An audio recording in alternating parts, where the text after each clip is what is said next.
இப்ப எம்ஆர்கே பன்னீர்செல்வம் அவர்கள் விவசாயிகளுக்கு என்ன செஞ்சிருக்காருன்னு பார்க்கலாம் ஐயா. திருவண்ணாமலையில தன்னுடைய சொந்த நிலத்தை சிப்காட்டுக்கு கொடுக்க மாட்டேன் என்று போராடிய விவசாய பெருமக்கள் மீது இந்திய சரித்திரத்திலே முதலாக குண்டா சட்டத்தை போட்டார்.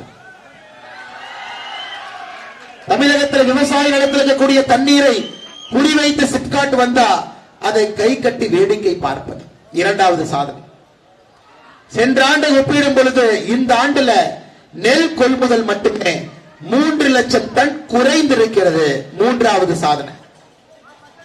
நெல் கொள்முதல் செய்யணும்னா ஒரு விவசாயி ஒரு மூட்டை எடுத்து சென்றால் ஒரு மூட்டைக்கு 60 ரூபாயிலிருந்து 80 ரூபாய் லஞ்சம் வாங்கித்தான் அந்த மூட்டையை கொள்முதல் செய்வது நான்காவது சாதனை.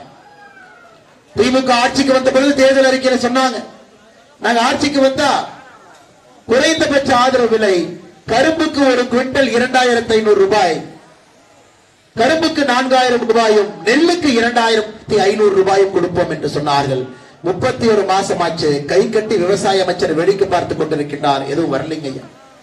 ஒருவேளை மு க ஸ்டாலின் அவர்கள் விவசாய நிலத்துக்கு வந்தா சிவப்பு கம்பளத்தை போட்டு நிலத்தின் மீது முதலமைச்சரை அழைத்து செல்வது, மத்திய அரசினுடைய திட்டங்கள் மீது ஸ்டிக்கர் ஒட்டுவது. ஐயா, ஒரு தேவையில்லாத ஆணின்னு சொல்லுவோம் தெரியுமாங்க ஐயா? வீட்டுல தேவையில்லாத ஆணி. இந்த ஆணி எதுக்குன்னு சும்மா செவுத்துல யாரோ அடிச்சு வச்சிருக்கிறாங்க, இது தேவையில்லாத ஆணி, இதை பிடுங்கி எரிந்து விடலாம். அதுபோல தமிழகத்திற்கு ஒரு தேவையில்லாத ஆணினா எம்ஆர்கே பன்னீர்செல்வம் அவர். கட்ட பஞ்சாயத்து, ஆள் மிரட்டல், யாராவது அவங்க இருந்து அரசியல் பண்ணா கையை உடைச்சிருவேன் காலை உடைச்சிருவேன், இந்த மாதிரி தான் தமிழ்ல பேசுவார். இப்படிப்பட்ட ஒருவரை சரித்திர புகழ்மிக்க குறிஞ்சிப்பாடி தொகுதி. ஐயா, குறிஞ்சிப்பாடி மக்கள் இன்னைக்கு நேரத்துக்கு நீங்க தோன்றவங்க கிடையாது. உங்களுடைய சரித்திரம் 2500 ஆண்டுகள் குறிஞ்சிப்பாடியிலே மனிதர்கள் வாழ்ந்திருக்கிறார்கள். முதுமக்கள் தாலி குறிஞ்சிப்பாடியில 2018 கண்டெடுத்தாங்க. முதுமக்கள் தாலி, பெரியவங்களை எல்லாம் அந்த தாலிகளை வைப்பாங்க அந்த காலத்தில். அதனுடைய முதுமக்கள் தாலியினுடைய வயதை பரிசோதித்து பார்க்கும் பொழுது 2500 ஆண்டுகளுக்கு மேலே அந்த முதுமக்கள் தாலியினுடைய வயதுங்க ஐயா. கார்பன் டேட்டிங் தமிழகத்தில் நிறைய ஊருக்கு கிடையாதுங்க ஐயா, சில ஊர்களுக்கு மட்டும்தான் 2500 ஆண்டுகளாக மக்கள் வாழ்கின்றார்கள் என்று சில ஊருக்கு மட்டும்தான் அந்த பெருமை இருக்கு. அப்படிப்பட்ட பெருமை நம்முடைய குறிஞ்சிப்பாடிக்கு இருக்கு. அது மட்டும் இல்லைங்க ஐயா, இன்னைக்கு நாம எல்லாம் அயோத்தியாவை பார்க்கிறோம். அயோத்தியால நம்முடைய குழந்தை ராமருக்கு அற்புதமான வீடு கட்டி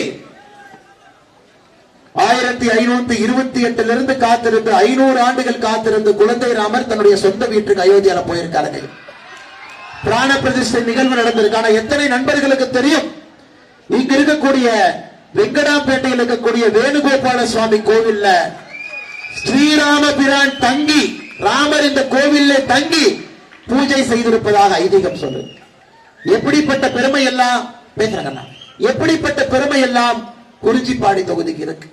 ஆனா இன்னைக்கு அந்த பெருமையெல்லாம் அளிக்கும் வகையில, அந்த பெருமைக்கெல்லாம் எதிரான விஷயத்துல லஞ்ச லாவண்யம் ஊழலே முதல் அமைச்சராக இருக்கக்கூடிய எம்ஆர்கே பன்னீர்செல்வம் அவர்கள் அந்த தொகுதியினுடைய சட்டப்பேரவை உறுப்பினராக இருக்கிறார்கள்.